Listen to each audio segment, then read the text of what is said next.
আমন্ত্রণ জানাচ্ছি সিলেট ভিউ সংবাদে। সাথে রয়েছে আমি শ্রাবণী তালুকদার। 2015 সালে 1 বছরের সাজা হয়েছিল মাদক মামলায়।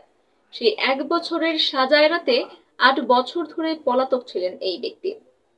2015 সালে মাদক মামলায় সিলেট জেলার দক্ষিণ সুরমা উপজেলার পুরাতন রেল স্টেশন কলোনির মৃত নুরুল ইসলামের নাইমের ছেলে খোকনের 1 বছরের সাজা হয়েছিল। সেই 1 বছরের সাজার ভয়ে 8 বছর ধরে মাজারে মাজারে ফকির বেশি ঘুরে বেড়াচ্ছেন তিনি। তবে শেষ রক্ষা হয়নি। বৃহস্পতিবার দিবাগত রাত 1 সেপ্টেম্বর 3টার দিকে খোকনকে চুনারুঘাট পৌর শহরের উত্তর বাজার থেকে গ্রেফতার করেছে পুলিশ। পরে তাকে সংশ্লিষ্ট থানায় হস্তান্তর করা হয়েছে।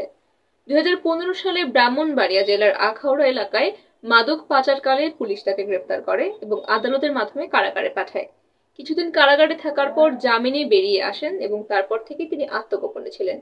পরবর্তী সময়ে মামলার তদন্তকারী কর্মকর্তা তার বিরুদ্ধে ব্রাহ্মণবাড়িয়া আদালতে অভিযোগপত্র দিলে আদালত আসামি খোকনকে দোষী সাব্যস্ত করে 1 বছরের কারাদণ্ড দিয়েছিলেন। কিন্তু পলাতক থাকায় সে সময় পুলিশ তাকে গ্রেফতার করতে পারেনি। এই 1 বছরের সাজা এড়াতে খোকন বিভিন্ন মাজারে ভিক্ষুক ও ফকিরের বেশ ধরে 8 বছর কাটিয়ে দিয়েছেন।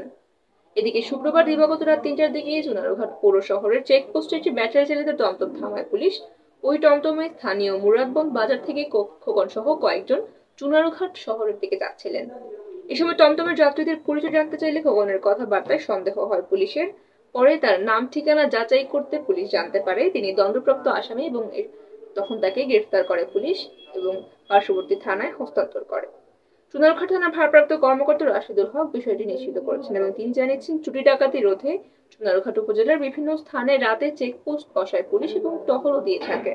শুক্রবার রাতে এভাবে টহল দেওয়ার সময় সন্দেহভাজন খোকন সহ আরো কয়েকজনকে আটক করে পুলিশ। তাদের মধ্যে খোকনকে দণ্ডপ্রাপ্ত আসামি হিসেবে জানা যায় এবং তাকে গ্রেফতার করা হয়।